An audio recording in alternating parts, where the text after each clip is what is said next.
اور حضرت علی رضی اللہ تعالیٰ عنہ بھی نہیں چاہتے تھے خلافت کی بیعت لینا، لیکن آخر کیا کرتے؟ کیا وہ امت کو بغیر خلیفہ کے چھوڑ دیتے؟ حضرت زبیر سے کہا گیا، انہوں نے نہیں مانا، رد کر دی بات۔ حضرت طلحہ سے کہا گیا، انہوں نے نہیں مانا۔ حضرت علی سے کہا گیا، اب عشرہ مبشرہ میں سے یہی تو تھے نا، لہذا انہوں نے تسلیم کر لیا، خلافت ہو گئی۔ لیکن اس کے بعد جو خانہ جنگی ہوئی ہے، اس خانہ جنگی کے نتیجے میں نوٹ کر لیجئے کہ 1,00,000 کے قریب مسلمان ایک دوسرے کی تلواروں اور نیزوں اور برچھیوں اور تیروں سے ختم ہو گئے، ہلاک ہو گئے۔ یہ ہماری تاریخ کا تاریک ترین باب ہے۔ 5 سال، 4.5 سال حضرت علی کی خلافت کے اور 6 مہینے حضرت حسن کی خلافت کے رضی اللہ تعالیٰ عنہ۔ اس سے کیا ہوا کہ ایک طرف تو اسلام کی جو توسیع ہو رہی تھی، تھمتا نہ تھا کسی سے سیل رواں ہمارا، وہ سیلاب رک گیا، انٹرنل سیبوٹاج ہو گئی نا، اب تو اندر ہی آپس ہی میں اگر دست و گریبان ہو گئے تو باہر اب کیا توسیع کرتے ہیں، وہ توسیع کا عمل رک گیا۔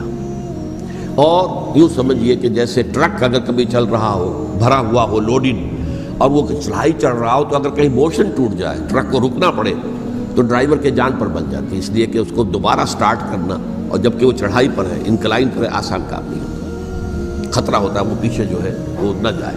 اور پہاڑی علاقوں میں آپ کو معلوم ہے ذرا پیچھے چلے جانے کا مطلب جو ہے بہت خطرناک جو ہے نتیجہ نکل سکتا ہے۔ بہرحال حضرت علی رضی اللہ تعالیٰ عنہ نے اپنے خلافت میں ایک کام یہ کیا، اب اس کی کیا مصلحتیں تھیں یہ تو انہی کے علم میں ہوگا، ہم قیاس کر سکتے ہیں، میں اس میں نہیں جانا چاہتا۔ ابھی تک خلافت کا مرکز تھا مدینہ منورہ، حضرت ابوبکر، حضرت عمر، حضرت عثمان، وہیں جہاں حضور صلی اللہ علیہ وسلم رہے تھے اور جہاں پر کہ حضور مدفون تھے۔ لیکن حضرت علی نے اپنا مرکز جو ہے وہ کوفہ بنا دیا۔ اچھا، اس کی ایک ظاہری وجہ یہ سمجھ میں آتی ہے کہ اسلام کا جو پھیلاؤ ہو گیا تھا، وہ سلطنت اتنی وسیع ہو گئی تھی کہ مدینہ منورہ بہت جنوب میں اور بڑے صحرا کو عبور کر کے جانا ہوتا تھا۔ کوفہ جبکہ ایسی مقام پر تھا کہ جہاں سے مشرقی راستہ جا رہا ہے ایران کو، عراق کے اندر تو ہے وہ شہر کوفہ، اور پھر ایران اور خراسان اور ہندوستان کو راستہ جا رہا ہے، وہیں سے شمال کی طرف جا رہا ہے، شام کی طرف اور ترکی کی طرف، اور وہاں سے پھر یہ کہ مغربی افریقہ کو بھی کنٹرول کرنا، جو شمالی افریقہ کو وہ بھی آسان تھا۔ بہرحال حضرت علی نے کوفہ کو اپنا مرکز بنایا، اور نتیجہ یہ ہوا کہ سبائیوں کا بھی مرکز وہی بن گیا، چونکہ انہوں نے اپنے آپ کو گردا گرد رکھا حضرت علی کے رضی اللہ تعالیٰ عنہ۔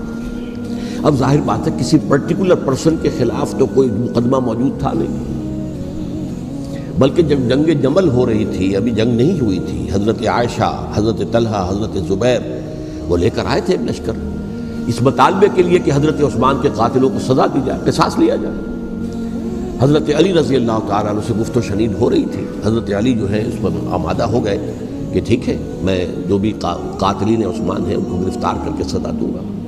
این اسی وقت کوفے کی مسجد کے اندر جو ہے 10,000 کا مجمع کھڑا ہو گیا، ہم سب قاتل عثمان ہیں، لو ہم سے بدلہ کہاں سے لوگے؟ اور انہوں نے کیا کیا، جاتے ہی جنگ چھیڑ دی، اور جب چھڑ جائے تو یا مرو یا مارو، اس کے سلاوہ تو کوئی چارہ کار ہوتا ہی نہیں۔ ایک رات میں 10,000 مسلمان شہید ہوئے، جن میں 2 عشرہ مبشرہ میں سے حضرت زبیر اور حضرت طلحہ رضی اللہ تعالیٰ۔ تو یہ صورت تھی، سبائیوں نے گھیراؤ کیا حضرت علی کا رضی اللہ تعالیٰ۔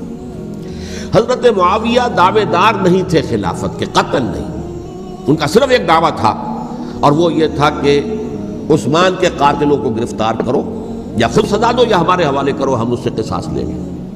اس لیے کہ قبیلہ بنو امیہ کا تھا، اور حضرت امیر معاویہ بنو امیہ میں سے، تو ایک خاندانی طور پر جو ہے ہم قصاص لیں گے ان سے جنہوں نے قتل کیا ہے حضرت عثمان کو۔ لیکن یہاں ظاہر بات ہے کہ حضرت علی رضی اللہ تعالیٰ عنہ کی طرف سے مطالبہ یہ ہوتا تھا، تم پہلے میری بیعت کرو، میرے ہاتھ مضبوط کرو تاکہ میں ان کے خلاف کوئی اقدام کر سکوں۔ لیکن انہیں یہ اندازہ تھا کہ اگر میں نے بیعت کی تو ظاہر بات ہے کہ حضرت علی تک پہنچنے سے پہلے مجھے گردن اڑا دیں گے یہ لوگ، اس لیے کہ سبائی جو ہے وہ آپ کو گھیرے ہوئے ہیں۔ بہرحال ایک عجیب الجھاؤ، ایک ڈائلیما تھا جس کی وجہ سے یہ جنگ چلتی رہی، اور حضرت علی رضی اللہ تعالیٰ عنہ کو انہی کے شیعان علی ہی کے اندر سے وہ جماعت علیحدہ ہوئی تھی جس کو ہم خوارج کے نام سے جانتے ہیں، اور ایک خارجی ابن ملجم ہی نے حضرت علی کو شہید کیا رضی اللہ تعالیٰ عنہ۔